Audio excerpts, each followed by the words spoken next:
Hey everyone, welcome to the Cornerstone Family Talk podcast, a conversation designed to help people grow deep and live tall.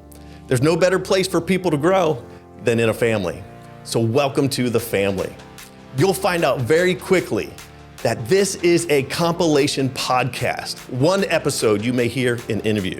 The next may be a story or a testimony, or we may be diving deep into theology or church leadership. So welcome to Family Talk. Let's get started.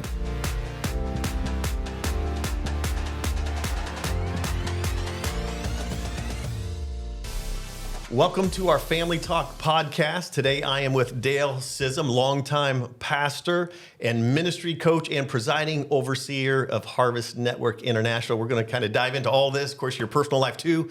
So Dale, why don't you start us off today? Just tell us a little bit about you and your family and kind of who you are, so we kind of have a context for where we're going in this conversation.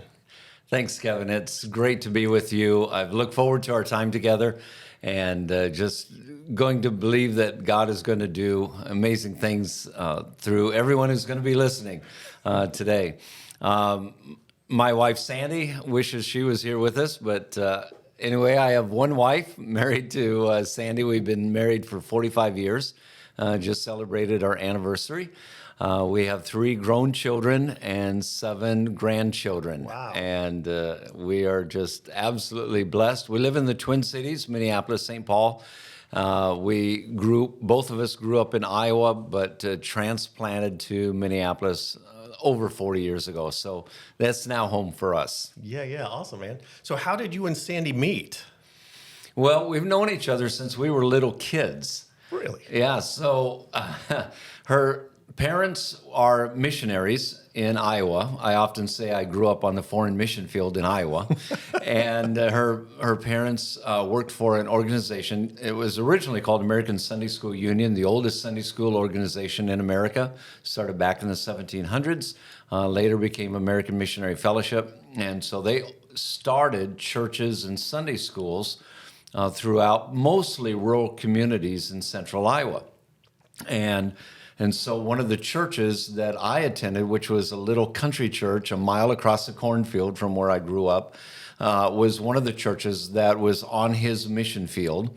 And then every year they ran vacation Bible schools. They did about 20 VBSs every summer. Wow. And then they also held youth camps, from children all the way up to teenagers.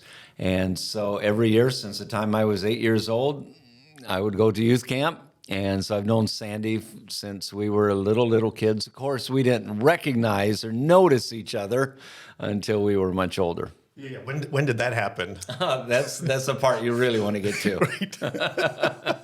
So I was in between my first and second year of college. Sandy's 2 years younger than me, so she was between her junior and senior year of high school.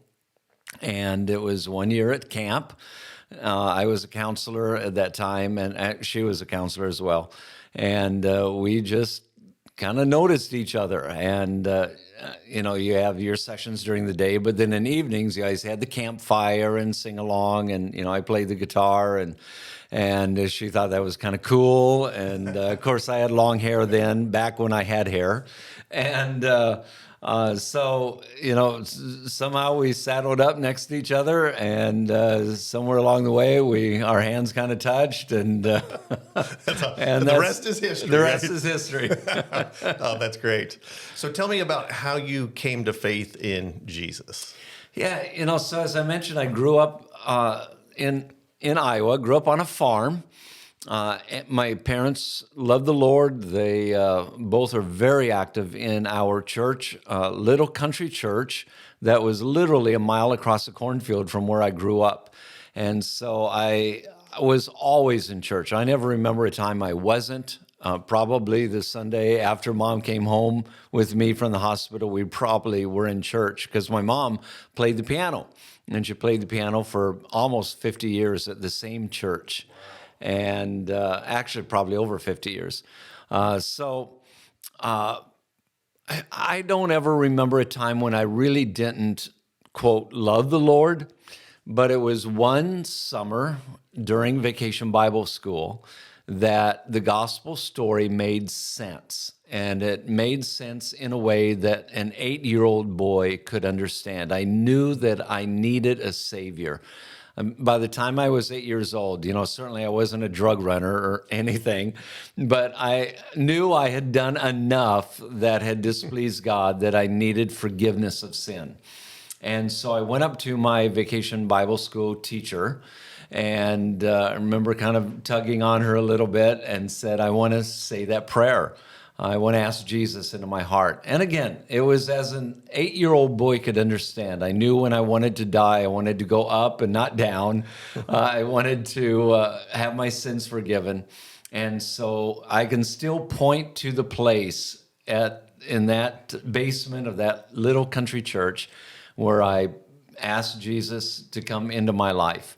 And of course, my life has been forever changed.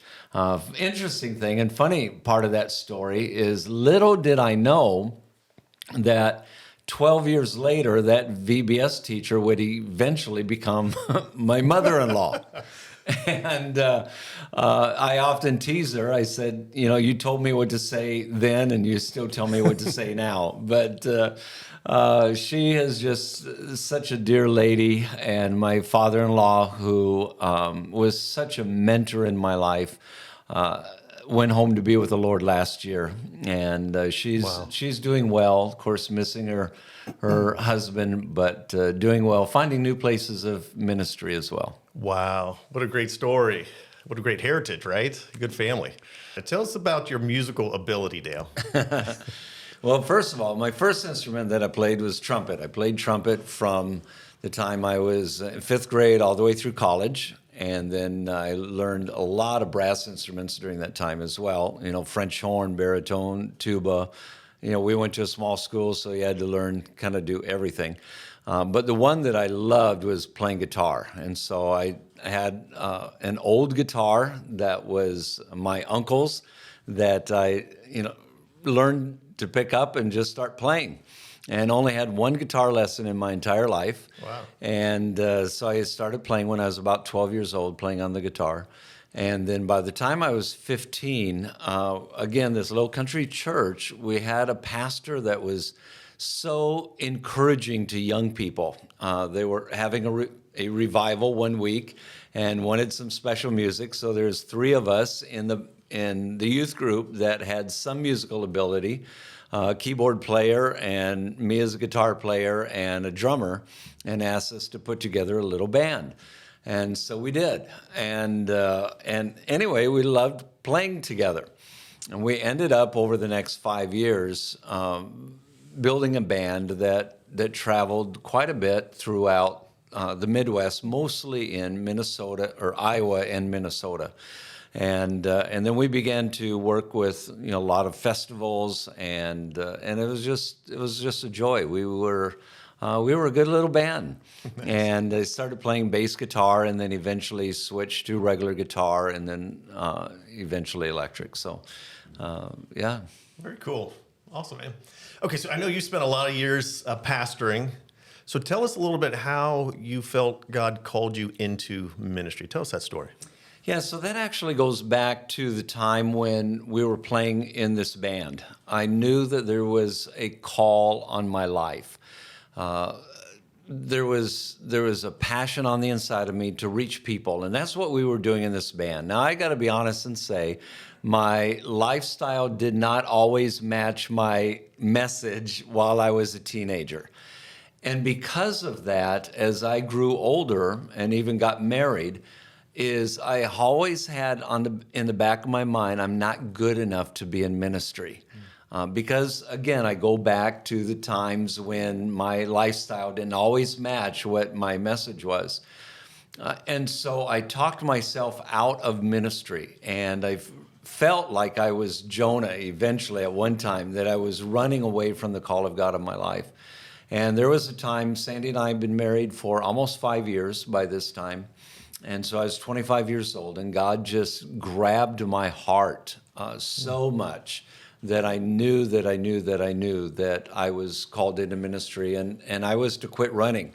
And Sandy actually was teaching back at that camp that I was telling you about earlier with her parents. She was teaching that week. I was home, and I was driving down to pick her up, and on our way back, it was like I was proposing all over again. I said, honey, what do you think if we went into ministry? And she just kind of stopped, her face went white, and she said, God told me that you were going to ask me that question. Wow. And so from there, we actually moved back to Iowa. We waited a year, went through some training, and then went back and worked with her mom and dad in their ministry, and then overseeing one of their little mission churches. It wasn't a large church. It was more like an overgrown small group. But we grew that over the next 2 years. We grew it to a place where they were able to call a full-time pastor. And then from there, we moved back. By this time, we had moved to the Minneapolis, St. Paul, Twin Cities area. And that became home for us. Even though we're Iowa, farm kids, the Twin Cities had become our home. And so we ended up moving back, and then eventually got involved with the church that we ended up eventually pastoring years later. Wow. And so how many years were you pastoring? We pastored a total of 37 years. We pastored 3 churches, the small one in Iowa. We then pioneered a church and was there for 8 years, planted a church, and then spent 25 years at the church that we are currently at right now. Wow, that's awesome. So what are you doing now that you're not pastoring anymore? Well, our plates are full. Someone once asked, what's it like to be retired? And I said, well, that lasted for about 10 seconds. And we are busier now than really we ever have been in the last 40 years of ministry. We are doing 2 things, and both of them fit together so well and identify with the passion that God has placed on my heart. And that is for pastors and ministry leaders. In 2000, I have been part of the board of elders for Harvest Network International network of churches that I know Cornerstone is a part of. Mm-hmm. And as a Cornerstone, you're one of the elders. Mm-hmm. And I've been an elder since 2006. And there was a transition that was happening, and the elders asked if I would step in and serve as a presiding overseer in 2000.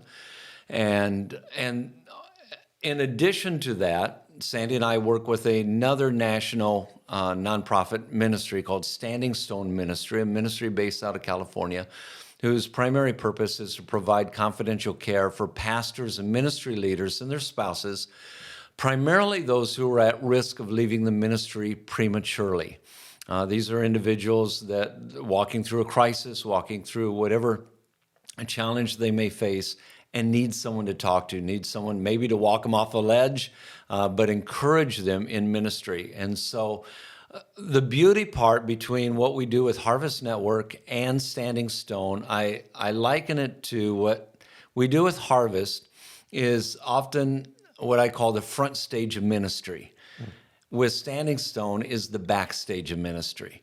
And they just work so hand in hand together. Wow, that's awesome. So let's talk a little bit more about Harvest Network, and then we'll jump more into Standing Stone. So for Harvest Network, what's the passion? What's Harvest Network all about? I mean, I know I've been a part. Our listeners may not know as much. I've been an elder in there since about 2014. You've been an elder much longer, now presiding overseer. Tell me about Harvest Network, why it's so important to the body of Christ. Well, it's important primarily because pastoring is not easy, and the beauty of Harvest Network is that we are a network not just for churches and pastors, but for all ministry leaders. Is that whether they serve in a parachurch organization or whether they are serving as a missionary or on staff at a local church, there's a place for them to be inspired, to be nurtured, and to be equipped in their ministry. And so Harvest Network serves such a vital role in that process, in the development of who they are as ministry leaders, so that they can remain healthy, so that they can finish strong. We have a passion to see God's kingdom come on earth. Jesus taught us to pray that way. Pray, my will be done on earth as it is in heaven. And so we have a job to do here on earth, and that is to win the world for Christ. And we need each other. We need to be collaborating with one another. We need to be working with one another, not be isolated. And again, this comes back to the beauty of Harvest Network, is you've got these parachurch organization and ministry leaders, missionaries, as well as international. We have 36 different international, what we call peer level ministry leaders in 19 total countries, and working together with the local church. So we can really provide help and tools and resources so that wherever you are and whatever you're doing in ministry, we've got the people and the resources that can help. Oh, that's cool. That's awesome. So let's go to Standing Stone. So what are you doing with Standing Stone? What is that ministry all about? So Standing Stone is a ministry that started actually about 20 years ago out of a need that pastors are alone and they don't know who to talk to.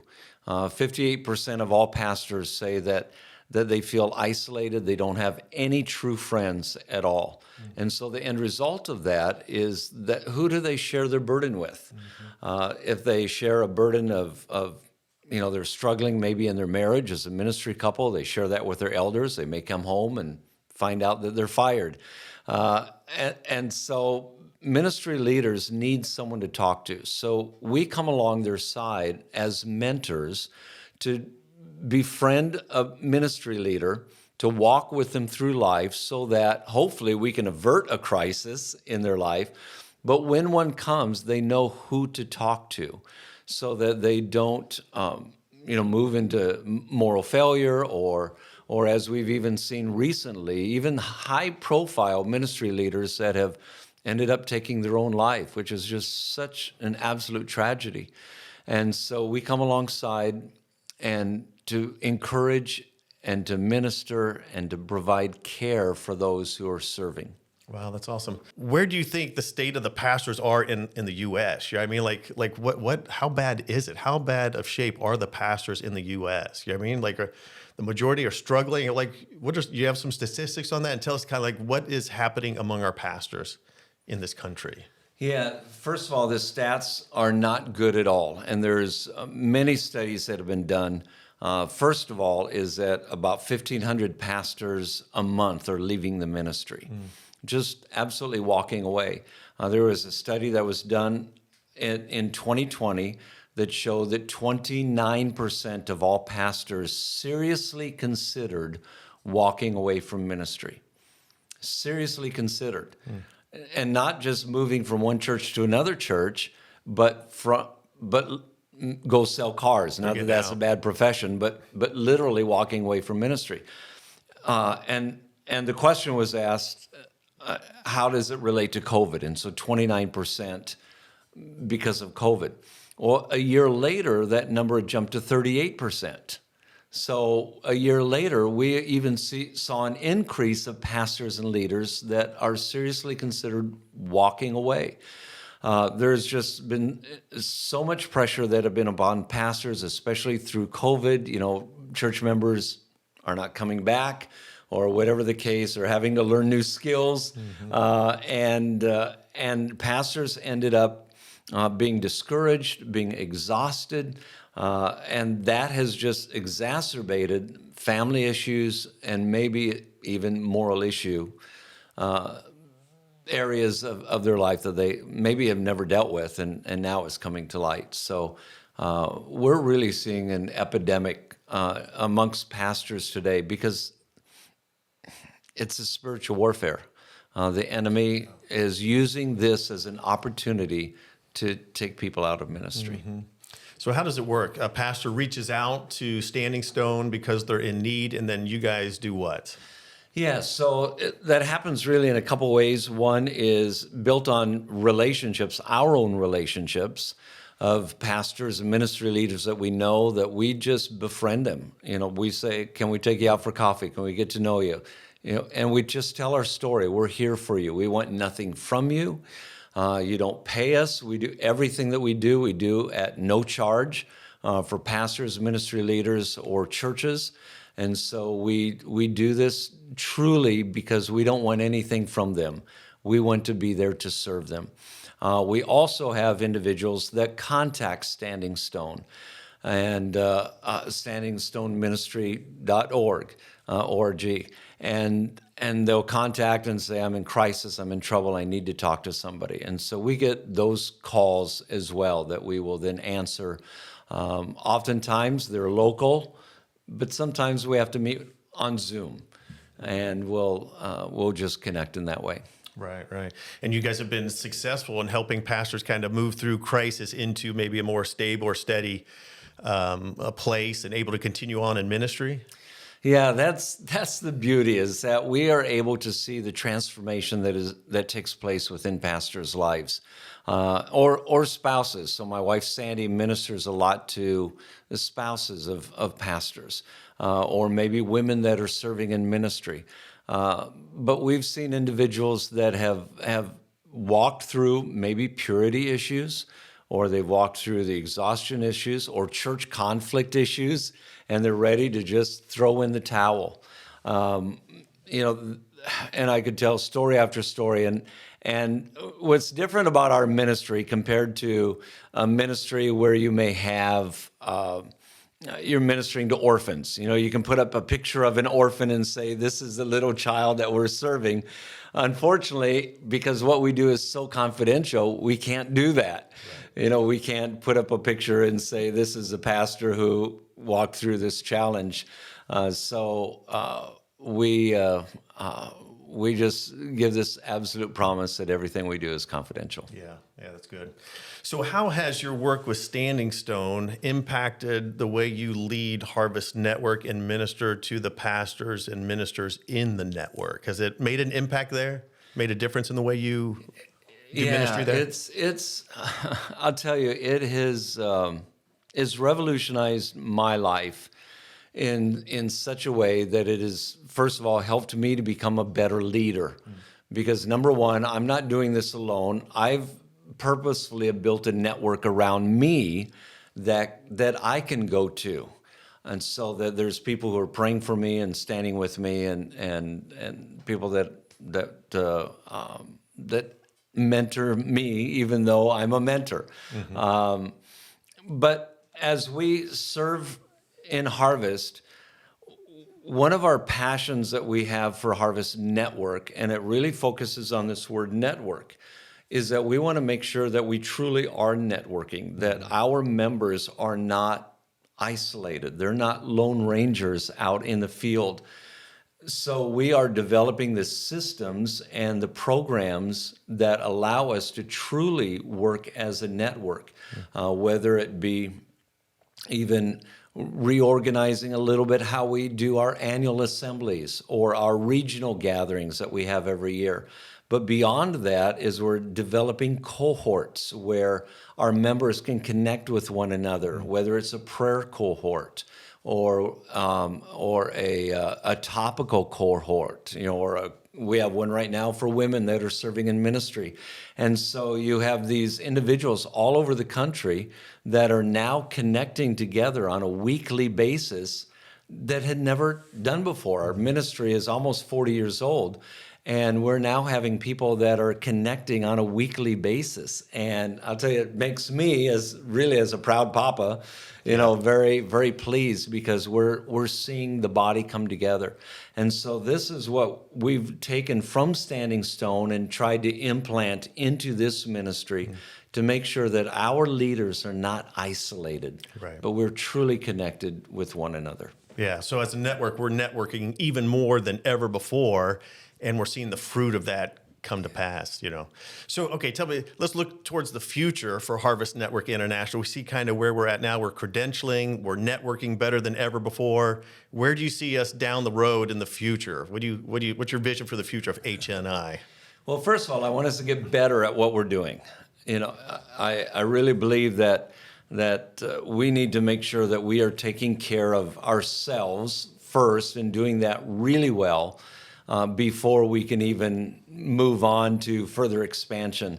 But we see that there are so many churches that are out there that are independent, that are trying to do it on their own.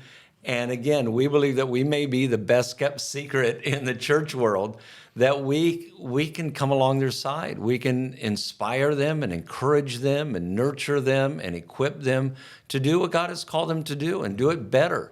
We believe that there's so many opportunities, even for young leaders who are coming up, to have a place, a family that they can be a part of, that they don't have to try and figure this out on their own. And maybe they don't want to be part of a large denomination that maybe has more stringent rules upon them, but they want to be a family, and they want to learn to grow. They want to be nurtured and inspired, and we believe we have a place where they can do that. Yeah, that's awesome, man. That's awesome. Well, hey, thanks for joining me on this podcast. I appreciate it. Dale Sisam, longtime friend, and we've gotten to know each other better since 2014 when I joined the Elder Board. We even did a mission trip together in Haiti, which was a lot of fun. Always enjoy being with you and appreciate your gift to the body of Christ and your ministry, and glad to have you with me today. Thank you. It's been an honor to be with you. Awesome, man. Thanks. Thank you so much for listening to this episode of Family Talk. You can stay up to date on our family conversations by subscribing. Follow us on Facebook, Instagram, YouTube, or on TikTok. All those links can be found in the show notes. You can also hit the share button and share this episode on social or with someone that you love. And finally, dropping a rating and telling us what you think of this episode will help spread our conversations. Thank you for being a part of our family here at Family Talk. We'll see you next time.